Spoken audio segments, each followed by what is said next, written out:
We all like to believe that when we are home behind our shut and locked doors and shut and locked windows, tucked away inside of our bedroom under our covers, that we're safe. That our family members in their bedrooms, they're all safe. But in reality, that's not true.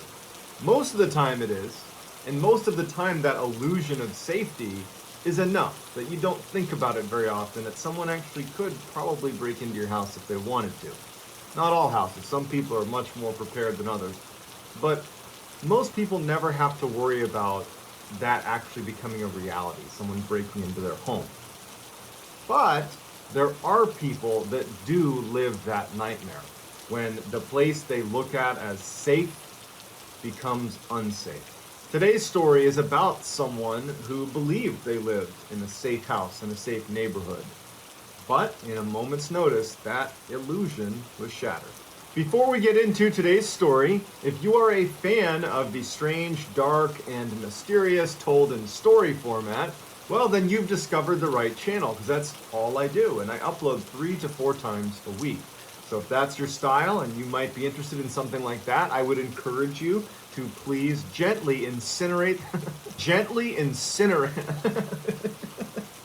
gently incinerate, keep it together, here we go. Please gently incinerate the like button and then subscribe to my channel and turn on all post notifications so you don't miss any of those weekly uploads. All right, let's get into today's story. In 2017, a woman had just moved in to a beautiful home in Northern California that was just outside the suburbs. It was in kind of a more rural area. There wasn't any street lights. She did have neighbors, but they were pretty far away from where she was actually staying. But she loved it, and it was this beautiful area. She'd go outside at night on her porch, and she'd look up, and because there wasn't much light pollution, she could see the stars, and she just loved it. And even though she didn't see her neighbors very often, she knew them. They were older. They were really nice. It was just like a really warm, welcoming neighborhood, albeit people enjoyed their space, but it was safe. And it was a place that she truly loved and didn't expect to move anytime soon. Later that year, in the winter, she got home from work one day. She had a long shift. She was exhausted. And she pulls into her driveway, and when she steps out, she immediately smelled cigarette smoke. She didn't smoke. She didn't think her neighbors smoked. It was not a high traffic area. I mean, they're in kind of this rural part of Northern California. And her street, the only people that really ever went on it were her and her neighbors. And so she was thinking, like, who was smoking near my house? But it was really, really foggy this day. She could barely see, even when she was pulling into her driveway, she could only see what her headlights had illuminated on her house. It was like no visibility. She kind of glanced around, but she was like, you know what? I'm so tired. I just want to go to bed. So she just kind of forgets about the cigarette smoke, wasn't really that concerned about it, and goes in her house. And even though it's like 7 o'clock, she's like, I'm just going to go to bed. So she heads upstairs, takes a shower, and gets in bed. A couple hours later, she wakes up because she thinks she hears something on her first floor. At the time, she had a close friend that was taking classes in the city, but working outside of the city, and sometimes didn't have enough time to get back to his house to shower and clean up before work. And so she'd actually given him a set of her keys so that at odd hours when he was going between classes and work, he could just come to her house, take a shower, get changed. It was just a lot easier for him. And they were close enough, it wasn't a big deal. But he always texted her before he came to her house as a courtesy. Hey, I'm going to be there taking a shower, using your house just for a minute. And they rarely actually ran into each other because his hours were so strange. So when she wakes up and hears commotion downstairs, the first thing she does is check her phone for a text message because she's assuming that it's her friend who's just, stopped by to use the shower or change or whatever he's going to do. So she reaches over to her bedside table, grabs her phone, and she opens it, and it blinded her because she's just woken up. And she kind of squinted at her phone, and she couldn't really tell if there was any unread messages from him or not, but she just put her phone down and decided she would yell out. Just a lot faster than trying to read this text message. So she yells out to him, and there's silence downstairs. And she yells out again, hey, is that you? And there's silence. And all of a sudden she hears very loud footsteps running across the first floor, charging up the stairs. She instinctively leaps out of bed, runs into her closet, which is right across from her bed. And as soon as she's literally stepping into the closet, she can hear whoever was downstairs now is in the hallway upstairs. And so the layout upstairs is there's a bedroom on the left, a bedroom on the right of the hallway, and straight ahead at the end there's a bathroom. And the 2 bedroom doors were shut, the bathroom door was open. This person bombed up the stairs and ran right past the bedroom doors, one of them she was in, straight to the bathroom. It allowed her an opportunity to pop open the attic crawl space that the access was inside of her closet. She pops that open and is able to clamber up into the attic, and is literally, her feet are still being sucked up into the attic as whoever that was, they realize she's not in the bathroom and they started charging back down. They punch open the door that she's in and they charge into her bedroom. She's trying to suck her legs up into the attic crawl space.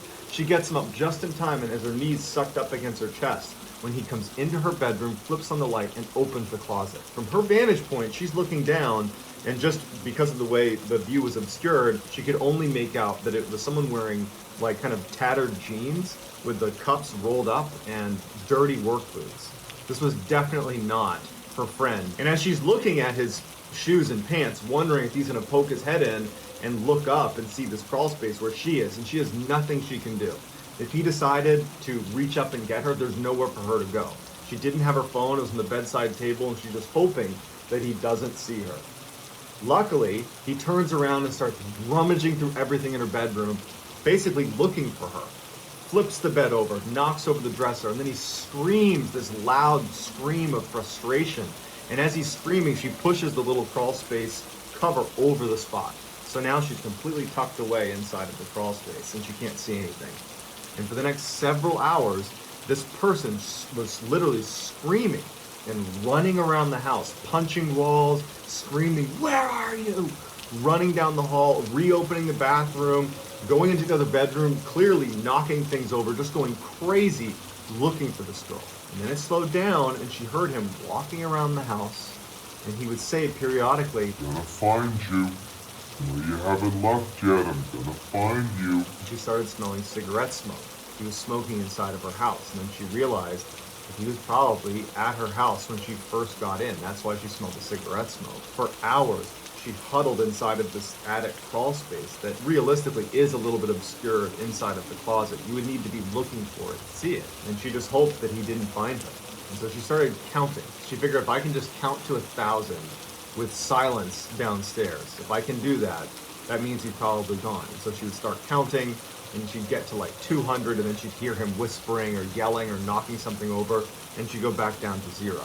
And so all night, she basically would try to count to 1,000 until finally she did, without it being interrupted. It was probably like 5 or 6 in the morning, so it's been hours and hours of this guy looking for her in her house. And she believed that it was safe enough for her to open up the attic crawl space and kind of peek back into the room. And so she moves the attic crawl space, the little square piece of wood that blocks the crawl space, she lifts it up and moves it. And she can now see that just from her little vantage point to where his feet were, that she could see before, that clearly things have been broken. There's glass on the ground. She can see there's clothes on the ground. And she wriggles down.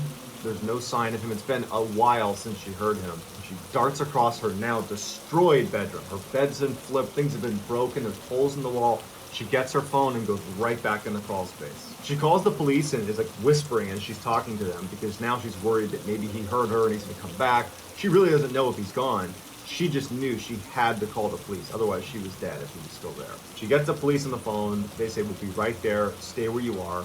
The police show up and she can hear them entering the house. They're yelling, "Police, we're coming inside." They search the whole house and they start yelling for her. They start yelling for her by name. And at this point, she feels comfortable opening up the crawl space and coming down to show herself. Sure enough, there's the police, and they're like, "Nobody here. You want to walk around the house and see if anything was taken?" Every room was completely trashed. Holes in the wall, things broken.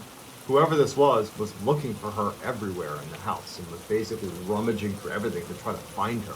And the police are like, "You're very lucky that you thought to jump into that crawl space, because we found a number of your knives from your butcher block had been taken out. They were scattered around the house. It seems like you might have grabbed a knife and then in frustration was maybe looking for you and slashing at different things. Then he'd throw a knife and get another one.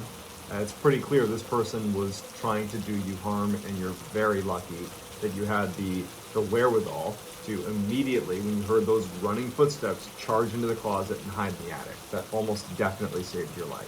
Although she would stay at this house for another 3 years after the incident, it ultimately proved to be too difficult to stay in that house. She was constantly afraid that it was going to happen again. It was very traumatic, and so she ultimately moved. So it just goes to show that while we believe we are safe when we are home, the reality is all those locks and cameras and all the stuff we install around our house to keep ourselves safe, that's really just to keep the honest people out. The monsters out there, the evil people that want to do us harm, they don't care about breaking windows and forcing their way in. So you should always have a plan of what you would do if someone broke into your home, how you would handle it, whether it is an escape plan or even concealed weapons. But you should do something to protect yourself and have a plan in case the worst case scenario happens to you. So that's going to do it, guys. If you enjoyed the story today, if you would please gently incinerate the like button and then also subscribe and turn on all post notifications so you don't miss my 3 to 4 weekly uploads. If you want to reach out to me, you can hit me up on Instagram. My handle is johnballin416. I'm also very active on TikTok. My handle is Mr. Ballin, and I go live on TikTok at 10 p.m. Eastern, Monday, Tuesday, Wednesday, and Friday. So I hope to see you there, and thank you all for supporting the channel, and I will talk to you soon.